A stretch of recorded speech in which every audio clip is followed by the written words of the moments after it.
네, 다음 주 시장을 대비하기 위해서 또 시장의 전망 또 들어보도록 하겠습니다. 디멘전 투자자문 투자부문 송재경 대표와 함께합니다. 대표님 어서 오십시오. 안녕하세요.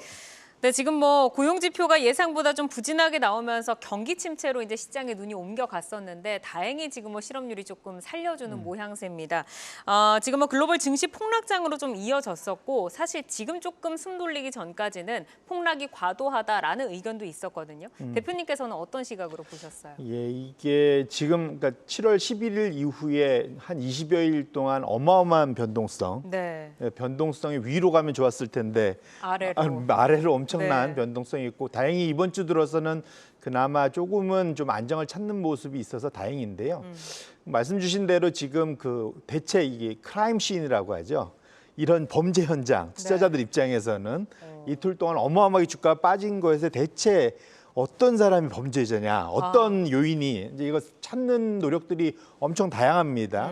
근데 말씀 주신 이제 대표적인 한 예로 이제 침체에 대한 우려. 네. 그래서 그것이 해소되니까 지금 이제 괜찮아지는 거 아니냐 이제 이런 얘기들도 하시는데 제가 판단한 데는 어쨌든 이게 주범과 공범이 있다면 주범은 여전히 엔캐리 트레이드다. 그리고 결국은 공범이 지금 말씀 주신 이제 실업률이 예상 밖으로 높게 나오면서 소위 말하는 3규칙, 결국은 항상 조기 경보죠. 침체가 꼭 일어난다는 네. 3규칙의 임계치를 넘어섰다는 것이 연이어서 발표되면서 시장에 급격한 변동성을 줬다 봐야 될 것 같은데요. 네. 이러다 보니까 사실은 엔캐리 트레이드에서 연동되는 게 뭐냐면 우리 개인 투자자들 비투 많이 한다고 난리치지만 전 세계 글로벌 투자자들 특히 헤지펀드들 비투 엄청 합니다. 특히 값싼 엔화를 매도하고 네. 거기에서 기준으로 해갖고 투자들 엄청 했고 그 대표적인 게 빅테크라고 봐야 될 것 같고요. 이것이 이제 청산이 되는 과정이다 보니까 아주 그렇게 우리가 예상치 못하게 급격한 변동이 있었다 보셔야 될 것 같은데 다만 이제 문제는 이것이 이제 다 해소됐느냐 네. 이게 이슈일 것 같습니다. 지금 설왕설래합니다. 어떤 분들은 뭐 한 70% 해석됐다, 어떤 사람은 절반 됐다, 뭐 이런데 결론적으로는 아무도 모릅니다. 네. 이거는 끝나봐야 끝난 걸 알 수 있거든요. 그래서 아직까지는 거기에 대해서 우리가 너무 안심을 하긴 조금 이르지 않을까 싶고요. 또 여기에 사실 트리거를 주는 거는 엔화 강세 이슈지 않습니까? 네. 뭐 다행히 화요일 날 일본 우치다 부총재가 비둘기 발언을 했지만 제가 지난주에도 와서 그 얘기를 했던 것 같은데 지금 엔화를 움직이고 있는 것은 일본 은행이 아니고 일본의 정치권이다.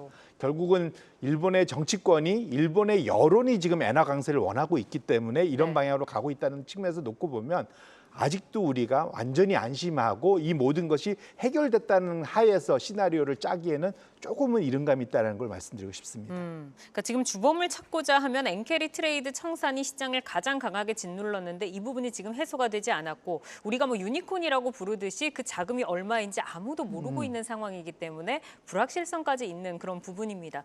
일단은 아래로 많이 빠지다 보니까 S&P 500 같은 경우가 또 그 감소폭을 다 말아 올리면서 지금 최대폭의 또 상승을 기록을 해줬잖아요. 근데 대표님께서 보시기에는 아직까지 모든 리스크가 해소가 되지 않았기 때문에 지금 투심이 살아났다라고 보는 것은 조금 무리가 있다라고 보시는 걸까요? 그렇죠. 이제 사실은 이제 기술적 반등을 줄 거다. 저는 또 이제 월요일 날부터 그런 생각을 했었고 다행스럽게 화요일부터는 기술적 반등을 줬습니다.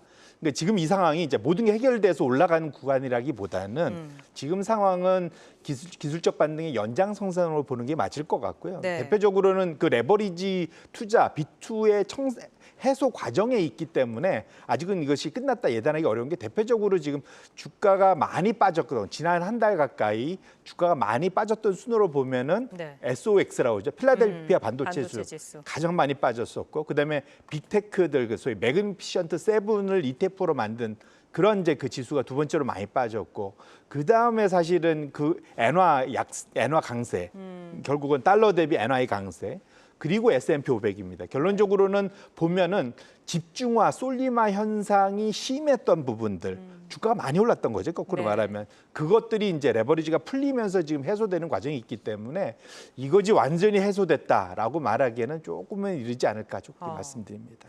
지금 이제 오늘 같은 경우가 TSMC의 실적을 저희가 받았고 아직 뭐 그 안에서 세부적인 실적이라던가 가이던스라던가 이런 부분은 발표되지 않았지만 그래도 시장이 예상대로 잘 나왔습니다. 그리고 엔비디아 실적을 또 기대를 하고 있는 그런 상황인데 지금 월가에서도 뭐 고점이다 아니면 지금 저가 매수 구간이다라고 좀 양분화돼서 의견이 나뉘거든요. 예. 대표님께서는 이 고점론 어떻게 보세요? 적어도 AI 관련된 투자 부분은 어느 정도 이제 소위 강세장은 좀 일단락은 된 거다라고 보고 있습니다. 네. 이제 무슨 말씀이냐면 기본적으로 투자자들이 거기에서 엄청난 투자를 많이 해서 수익도 많이 냈잖아요. 그렇죠. 사실은 거기에 대해서 이제 눈높이가 높아졌다는 걸 알고 앞으로의 향후의 성장성에 대해서 일정 부분은 투자자들도 이제 의심들이 좀 많이 늘어났다는 게 분명하고 적어도 지금 엔비디아를 비롯한 그 소위 AI 반도체 관련된 회사들은 돈을 잘 벌고 있지만 그걸 비싸게 사다가 돈을 벌어야 되는 뭐 구글이든 아마존이든 메타든 이런 회사들은 앞으로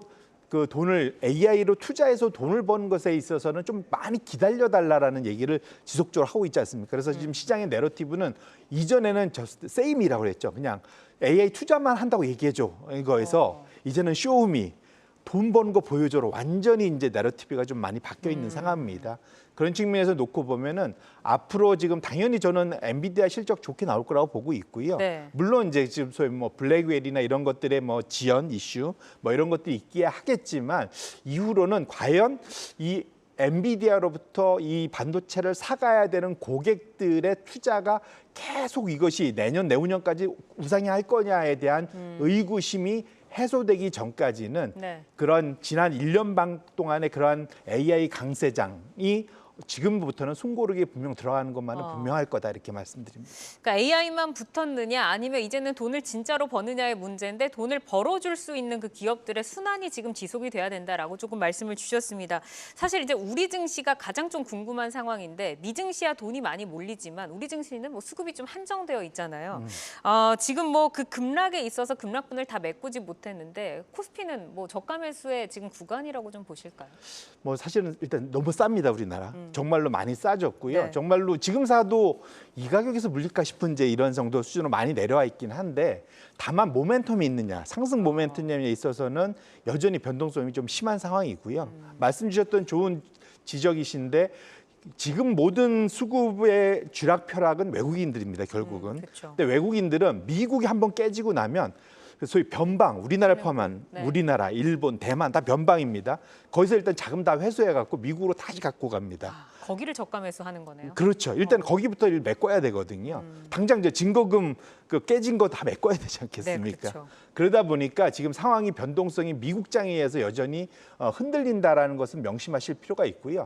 지금 정도에서 가격 조정을 더 심하게 받을 가능성은 낮지만 적어도 기간 조정 가능성은 충분히 염두에 두시고 투자하실 필요는 있겠다. 이렇게 알겠습니다. 말씀드립니다. 자, 그러면은 8월에는 투자자들 어떤 업종 좀 주목을 해봐야 할지 좀 짧게 들어볼까요? 결론적으로 지금은 확실히 그림이 많이 바뀌었고요. 경기 방어주, 금리 인하 수혜주 쪽에 집중하실 필요가 있을 것 같고 네. 여전히 최근에 좋았던 이제 통신 서비스 쪽이나 헬스케어, 그다음에 리츠, 네. 또 그다음에 소프트웨어 이런 쪽 결국은 상대적으로 경기에 좀 방어적이고 자발적으로 돌아가는 이런 쪽의 업종에 대해서 좀 더 집중하실 필요 있고 더 근본적으로는 투자자분들이 자기 포트폴리오가 이번에 깨질 때 어떤 쪽이 많이 깨지는지 보셨잖아요. 네. 결국은 자신의 포트폴리오의 약점을 발견하신 좋은 기회였기 때문에 이 지금 기술적 반등 줬을 때 포트폴리오를 좀 재정비하는 그런 기회로 삼으실 필요가 있겠다 이렇게 말씀드립니다. 재정비가 가능하다고 하면 여기서 이제 금리에 대한 수혜를 볼 수 있는 헬스케어나 리츠 그리고 뭐 통신 뭐 이쪽으로 좀 보자라고 좀 말씀 주셨습니다. 디멘전 투자자문 투자부문 송재경 대표와 함께 이야기 나눴습니다. 대표님 좋은 말씀 고맙습니다. 네, 고맙습니다. 계속해서 다양한 경제 이슈를 알고 싶다면 구독과 좋아요, 알림 설정 부탁드립니다. AI 캐스터 권미정이었습니다.